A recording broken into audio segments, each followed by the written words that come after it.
Hello, everyone, and welcome to All For United. I am your host, Joe O'Neill, and I wish I could come to you with under slightly better circumstances. I'm joined here by four wonderful Manchester United fans, but all of us are as miserable as we hope you are if you're watching this. It's great to have you here, all the same, and I really appreciate you joining us. Honestly, I want to go around the room, obviously, and get everyone's reaction. But my first one initially is that was for me the worst performance we've had in recent times. We've had worse defeats, like losing by more, but they were generally to better teams. For me, that was just heartless, gutless, everything that we don't want to see at this club. Istanbul had a 35-year-old like West Ham reject leading their line. You know, we can't be losing teams like this. But I'm going to go around the room, get everyone's reactions. Kartik, you're next to me. Take it away, bro. It was just a bit shit, wasn't it? If anyone was following the Twitter, you'd have noticed that I wasn't as active on Twitter. I wasn't saying a lot because it was just shit. I couldn't be bothered. Quite frankly, after about half an hour, I lost hope because it wasn't fun to watch. It wasn't interesting to watch, and I thought, why am I doing this? Do you know what I mean? It's just sort of like it's tiring, and I haven't felt like that in a long time. The first goal was embarrassing. I know. Temi thought that it was just embarrassing as well.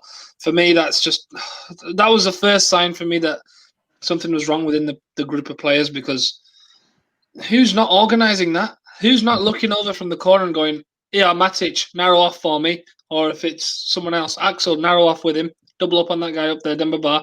He's going to get away from you otherwise.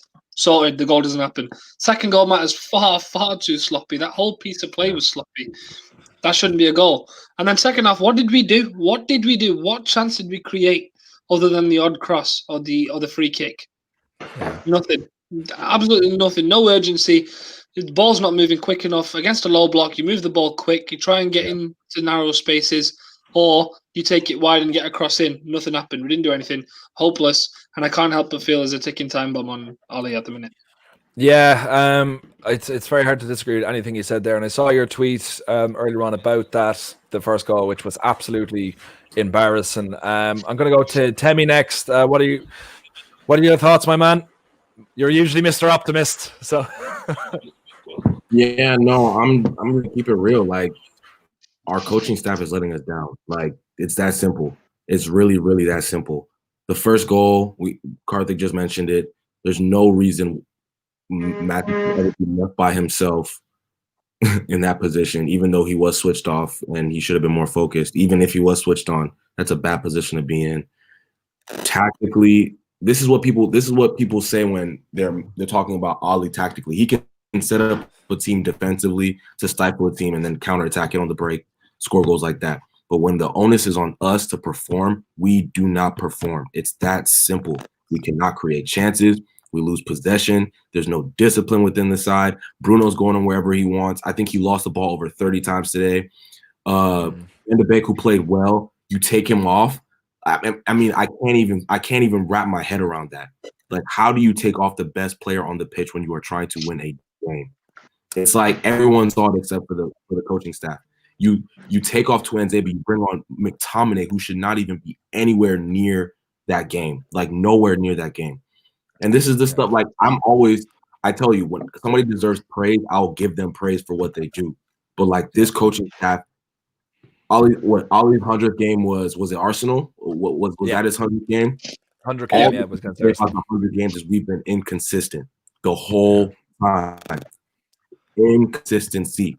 And if anyone says we can say we're making progress from like the mood of our match, or the mood of the club might be better. We're not making strides on the pitch. It's that simple. Yeah. It is. I don't care what anybody says. We are not making strides on the pitch. We beat PSG, cool. We beat Leipzig, cool. Then you lose to Arsenal. Then you lose to Istanbul. Like this is the stuff we've been talking about for almost 2 years now. And Karthik's right. I mean, if he doesn't win on Saturday, oh my goodness, I don't even know what to say.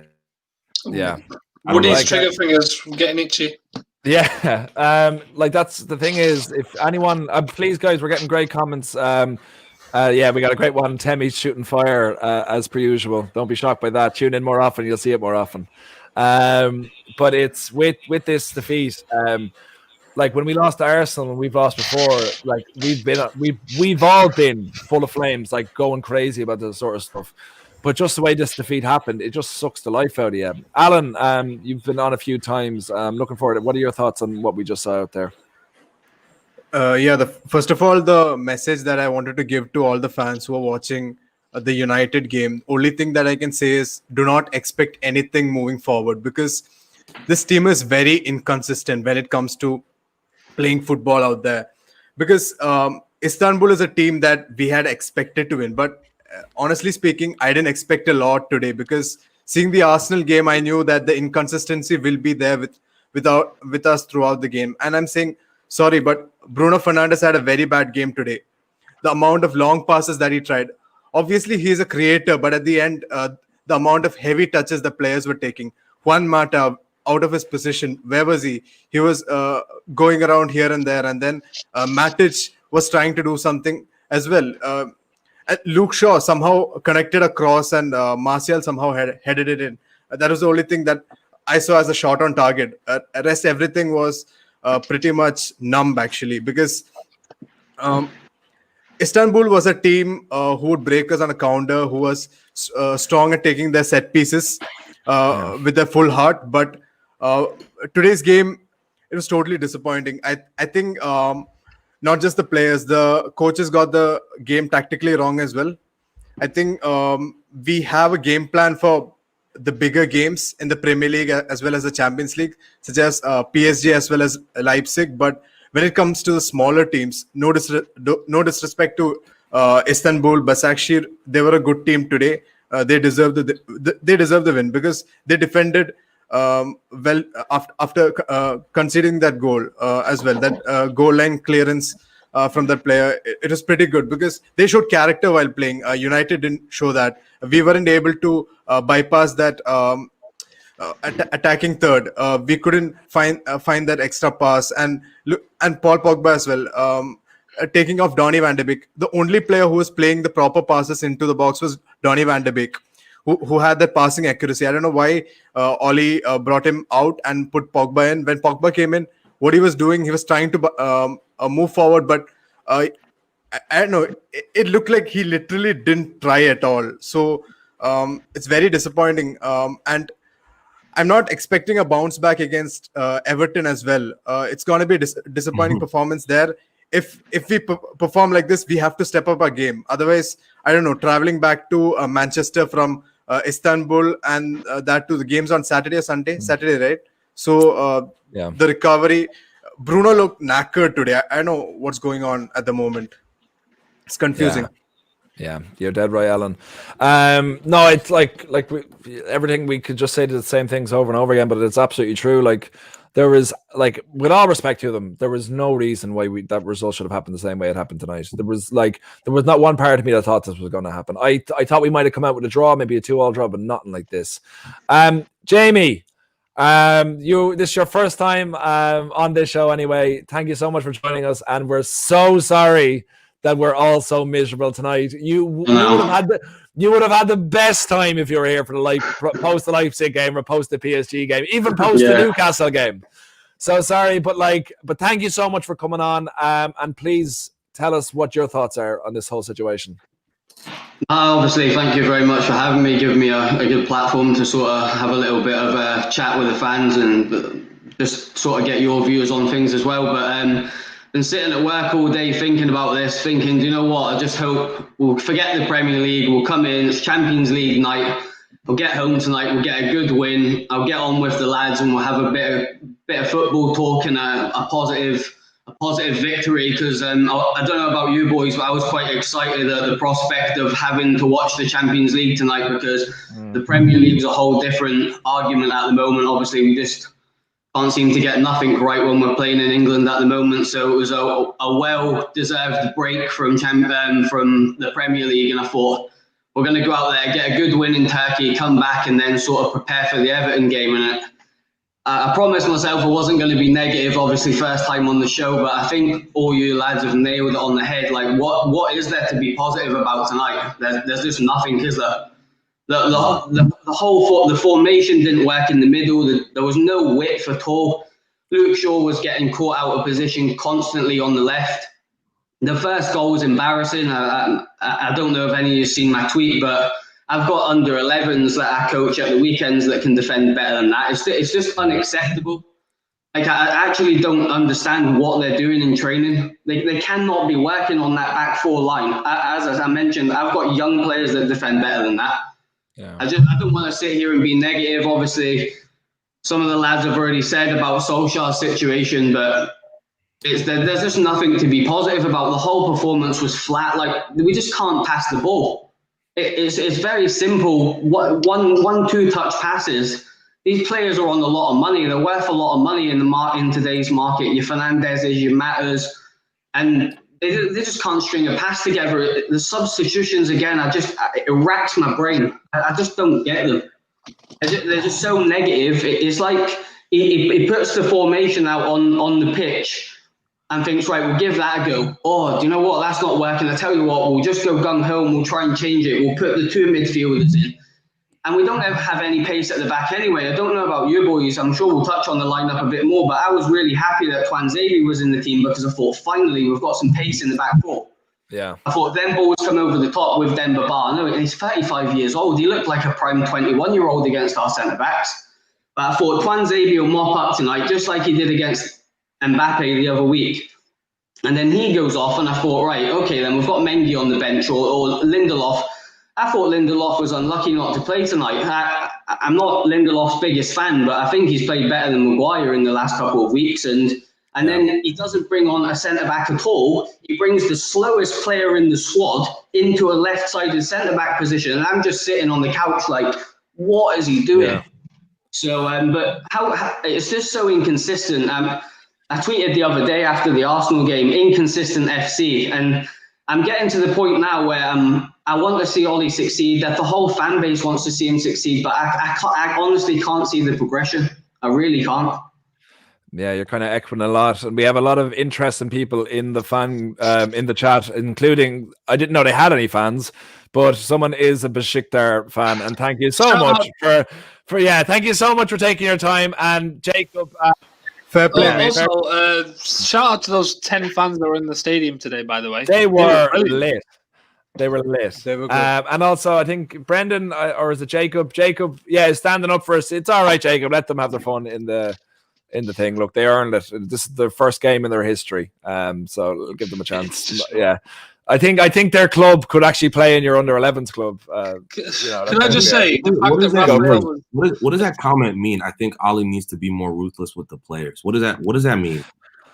I think what some people have this idea is that he's a nice guy, and there's players like, because I remember I do understand the argument though, because it does seem like he's trying to keep players happy.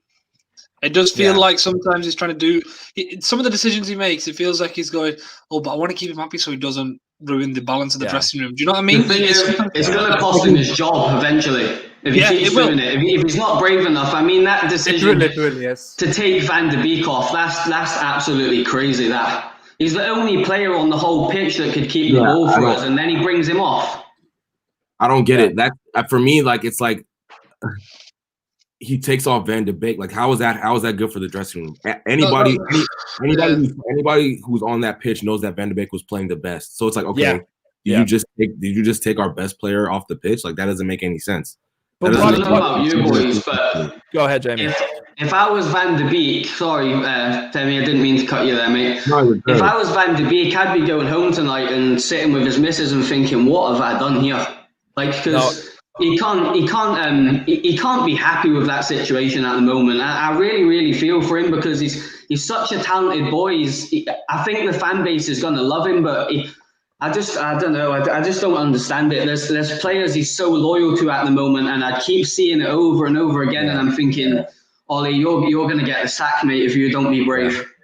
But Jamie, let's be honest here. Van de Beek is going home and being like, well, I've maybe 3 or 4 more games to sit on the bench and struggling with Ollie before someone else comes in. I think that's the way it's going. Sorry, Temi, you were about to come in with something. No, I was gonna say that. Excuse me. Yeah, no, this is gonna be costly for Ollie. Like, I can't see how he. If he loses against Everton, you have to understand we're probably going to be he's going to be gone. I mean, and that's not. I mean, that sounds crazy. It might be premature, but how do you come off the back of 7 games in with 7 points? Right? Well, that would be the. I mean, you cannot survive that. That's essentially saying, okay, the title we're done with competing for first or second. Essentially. Now we're just trying to. Essentially, we're saying if we lose against Everton, we are scrapping for top 4 again, and probably on those points or the similar points again. It's bullshit. It doesn't make any sense. So we'd have to go. This time last year, when we just lost against Newcastle, I said the same thing. We had a similar kind of form. We weren't performing in the league. I can't remember how many points we had at the time, but it wasn't that much more than we have now. And I said at the time that.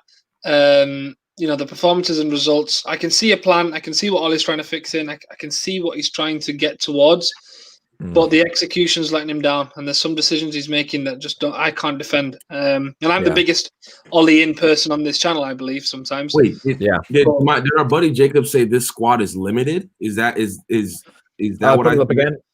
Defensively, yes. Defensively, this squad is limited. Not this squad is not limited. No, it's not. Anymore.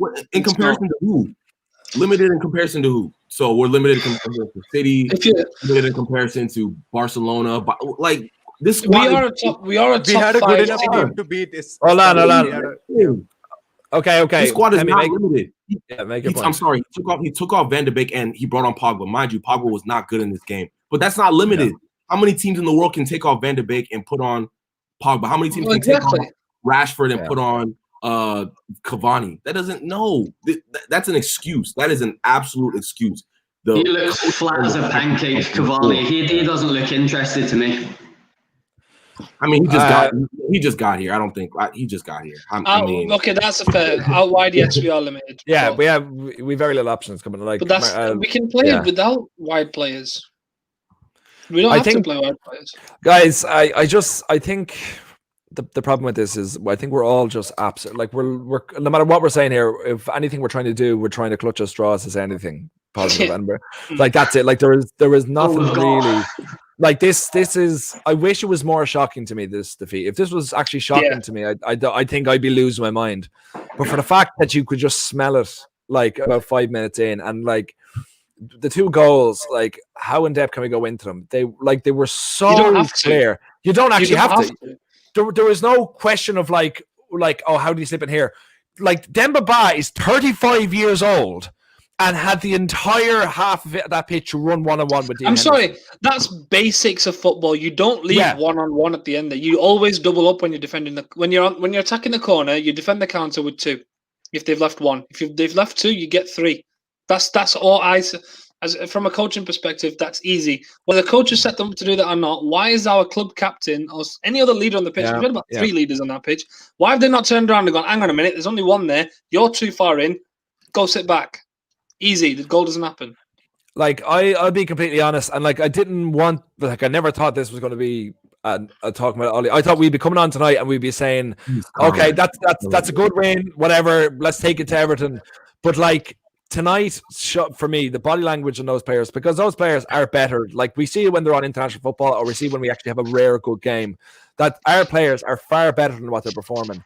And to let that happen shows a complete disinterest, or just a complete lack of actually caring about the game they're playing at the moment. And that's either to try get to just because they're done with Ollie, they know like the writings on the wall. The fact that Poch said he wanted to get back into football, and he went on Monday Night Football for a reason. I think that was obvious. Yeah, so obvious. And I was thinking today, there is comparisons you can make between Jose's final couple of months. Personality-wise different, obviously, because Mourinho is a horrible human being. But like, I remember we beat Juventus 2-1. Like we had a few kind of big enough wins that we got here and there. But overall, you could just feel like that it was just the writings on the wall. It's just a matter of time. And I think I thought we'd make it to December. I thought we'd at least make it to Christmas. But like what Temi said, and I think there's kind of like I think no matter what happens against Everton, with the 2-week break coming up with the international window, I think we're looking at it here. Is Well, anyone? I'm just looking at the fixtures we've got following that. We've got West Brom at home, then we've got the second game against these Southampton, PSG, West Ham, Leipzig, and then we've got City, and then we've got a few other tough games coming up. So, even if he doesn't, but historically, Ollie survives this weekend because every time he jobs against, up against it, he does something, and these players suddenly decide, oh, you know what, we actually like you, so we'll win. And that's what happens, and he keeps the job for another 3 games, and then we'll go and lose the next 3. So I don't know, mate. If ever there's a time to make a change, it's the international break. I really, really want this to work out, but I feel it now. Does anyone have an altering point to that? Can anyone say? Has anyone got any positives from tonight? Because the only positive I've got for you is it was nice to see Henderson get his Champions League debut. That's about all I've got. I wrote some notes on my laptop that I was going to bring in, but I don't even need them. I've made myself a cup of tea, lads, to try and calm me down. Timbo's challenge was one positive that made me feel good for a while. Van de Beek played well. Van de Beek played well. Van de Beek, of course. That's... When he came on. I don't think Timbo did anything wrong when he came on. Someone had a question. I feel like I want to give you a hug, mate. You look absolutely gutted. I know. Martial scoring a header as well. Yeah, Martial doesn't score header. Martial scoring. Yeah. That was nice. That was nice. Someone asked tonight ended. Yeah. When's Tellez back? But you know what? Again, Luke Shaw wasn't the worst player, and he got an assist. Yeah, so this is a weird little conundrum I've got here. United are shit, Luke Shaw's playing well, so what's going on? Yeah. When Luke Shaw's shit, United are all right. I actually got my corona test today in work, and that was far more enjoyable than watching this game. But guys, look, the only positive was when it ended, and we're going to end tonight. There was literally nothing we can say than wasn't been said already. We're going. Brendan really wants to get you with this one, Kartik. We're just going to go around people to people as we usually do, and just say if you guys wanted to give a shout out to your channels or whatever you're doing yourself. So we'll start with you, Jamie, since you're a new guy. Yeah, obviously really nice to come on and have a little chat with the other guys, get your feedback as well. But really appreciate obviously being part of the channel tonight. Hopefully many more to come. Hopefully we can have a little bit more positivity. But yeah, my Twitter's on screen if anyone would like to give me a follow. I'm always interacting all football. I'm a big football fan, not just a United fan. So if anybody wants to sort of message me on there and have a little bit of back and forth about the football, always open to that. So yeah, just give me a follow on there. But hopefully I'll be on here again and we can talk a little bit more positivity, because I promised myself I wasn't going to be negative tonight, but I just there's nothing to be positive about. So but hopefully you'll catch me again on here, and as I say, on the Saturday, massive game. Massive game, you're dead right. And we hope to have you on with much better times, Jamie. Alan, take it away. Yes, man, it was a disappointing day anyways, so we have to wait for the Everton game. No idea what will happen. It's inconsistency. We'll be having ups and downs this season. Right now, we are going through that period, which is a dumb period, but we need to take the lessons. We need to rectify our mistakes, make the correct decisions. Our decision-making has been pretty poor. So, yeah, we just need to keep improving. That's all I got to say. Yeah, that's it, mate. Yeah. And then where they can find you on Twitter there below. Yeah, that's my tag at Alan_Bins. You can give me a follow. You can interact as well on. Yep. Perfect. Temi, take it away, my man. Yeah. Final thoughts. If 11 players are playing bad, it's definitely something wrong deeper in that squad. Yeah, got to make sure to see if we can bounce back against Everton, because if we don't, Ollie's going to lose his job. I can't see him surviving that. I really cannot see him surviving that. Yeah. But positive notes, Donny van de Beek played well. I thought Martial played well. I think that's it. Yeah. Guys, follow me on Twitter at TemiTalksUTD. Make sure to tune in to my live streams before the game for match lineup reactions at post game with this. We have our preview coming up for the Everton game later on in the week. Make sure to tune into that. And yeah, guys, there's not much else to say. I'm pretty pissed. Yeah, me too. Kartik, take it away.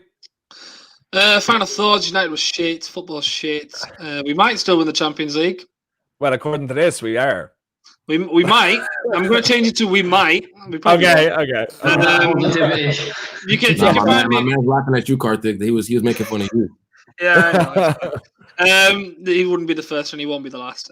We can find me on Twitter. If you're watching this and you haven't followed me on Twitter, yeah, I'd be highly surprised. But it's at Mr. Cartsham. Have a search for at Front Three Chat, because if you want to laugh after the depression that is Manchester United Football Club, the Front Three Chat is coming up soon.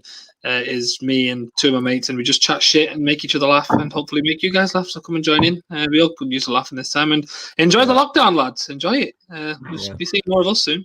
Yeah, well, I'm 2 weeks into my lockdown, so I'm really enjoying it. Absolutely miserable performance. I'm not even going to give credit to anyone, because even though Martial got a headed goal, I still think overall everyone let us down. Even Luke Shaw playing, a relatively good game, everyone let us down.